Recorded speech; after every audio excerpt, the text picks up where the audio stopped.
রাতে রুটি বা ভাত যাই খান, তার সাথে যদি এরকম একটা রেসিপি থাকে তাহলে তো কোনো কথাই হবে না। আজকের রেসিপি হলো মসুর ডিমের যুগলবন্দি। ঠাকুর বাড়ির বিভিন্ন ধরনের রান্না দেখার জন্য চ্যানেলটিকে সাবস্ক্রাইব করুন, তার সাথে পাশে থাকা বেল আইকনটি প্রেস করে রাখুন। পাপড়ি লাঞ্চ বক্সে সবাইকে স্বাগত জানাই। অনেক দিন পর নতুন আর এক ঠাকুরবাড়ির রেসিপি নিয়ে আমি চলে এলাম। প্রথমেই একটা কড়াই বসিয়ে নিলাম, কিছুটা গরম হয়ে গেলে খানিকটা তেল নিয়ে নিলাম। বেশ কিছুটা গরম হয়ে গেলে একটু হাফ চামচের মতো হলুদ গুঁড়ো আর কিছুটা নুন দিয়ে দিচ্ছি। তার সাথে দিলাম কিছুটা লঙ্কা গুঁড়ো। একটু নাড়াচাড়া করে নিলাম। এরপর আগে থেকে সেদ্ধ করে রাখা ডিমগুলো হালকা করে আমি ভেজে নেব। ডিমের মাঝখান বরাবর আর্ধেক আর্ধেক করে কেটে নেবেন। আপনারা চাইলে ছটা ভাগও করতে পারেন। আমি এইভাবে কেটে নিয়ে হালকা করে ভেজে নিলাম। আমার ভাজা হয়ে গেছে। এরপর ওই তেলের মধ্যে আরো খানিকটা তেল আমি দিয়ে দিলাম। তার সাথে দিলাম দুটো শুকনো লঙ্কা, একটু গোটা জিরে, খানিকটা হিং, এখানে 1 চামচের মতো হিং আপনারা দেবেন। এই সমস্ত ফোড়নগুলো দিয়ে নাড়াচাড়া করে দুটো আগে থেকে কেটে রাখা পেঁয়াজের টুকরো দিয়ে দেব। তার সাথে একটু আদা কুচি, একটু রসুন কুচি আর দুটো কাঁচা লঙ্কা কুচি।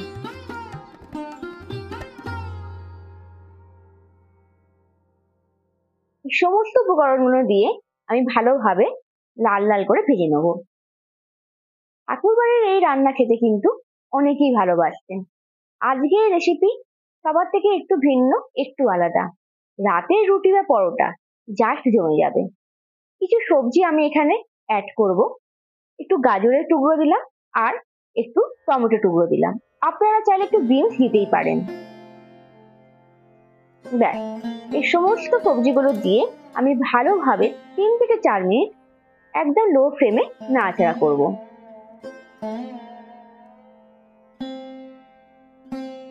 একটু ভালোভাবে সবজিগুলো সেদ্ধ হয়ে গেলে পরিমাণ মতো নুন দিয়ে দিলাম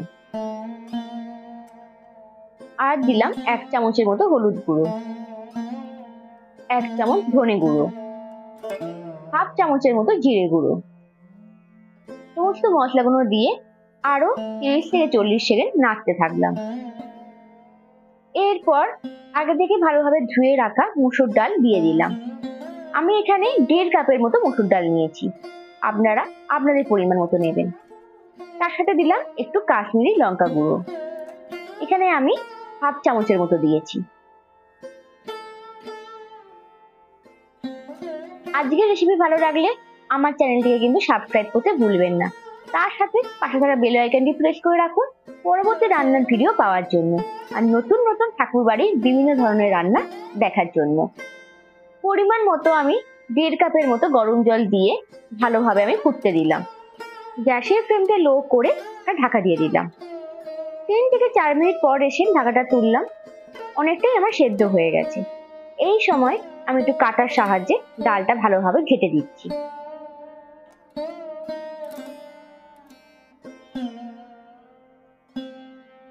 আশা করি আজকের রেসিপি আপনাদের খুবই ভালো লাগবে। ভালো লাগলে কিন্তু একটা লাইক, একটা কমেন্ট আর একটা শেয়ার করবেন। পরিমাণ মতো একটু জল দিয়ে দিলাম আর স্বাদ মতো চিনি দিয়ে দিলাম। একটু ভালোভাবে ফুটিয়ে নেবো আমি এই সময়, তার জন্য আরেকবার ঢাকা দিয়ে দিলাম। আরো 3 থেকে 4 মিনিট পর এসে ঢাকাটা তুললাম। দেখুন ডালও ভালোভাবে সেদ্ধ হয়ে গেছে, বেশ ফুটে উঠেছে। এই সময় আগে থেকে সেদ্ধ করে রাখা ডিমগুলো দিয়ে দিলাম। আপনারা ডিমের টুকরো করেও দিতে পারেন, খেতে বেশ ভালো লাগবে। মসুর ডিমের যুগলবন্দি কমপ্লিট। গ্যাসের ফ্লেমটা অফ করে দেওয়ার আগে আমি 2 চামচের মতো ঘি একটু উপর থেকে দিয়ে দিচ্ছি। আপনারা চাইলে একটু ধনেপাতা কুচি বা কাসুরি মেথি একটু রোস্ট করে দিতে পারেন, খেতে বেশ লাগবে। আশা করি আজকের রেসিপি আপনাদের খুবই ভালো লেগেছে। খুবই সাধারণ খুবই কম খরচায় এরকম একটা সুস্বাদু রান্না খেতে সবারই ভালো লাগে। একবার এইভাবে রান্না করে দেখুন, রাতের খাবার জাস্ট জমে যাবে। আজকে এই অবধি থাকলো, আবার অন্য আর একদিন অন্য কোনো রেসিপি নিয়ে আসবো। আপনারা ভালো থাকুন, সুস্থ থাকুন।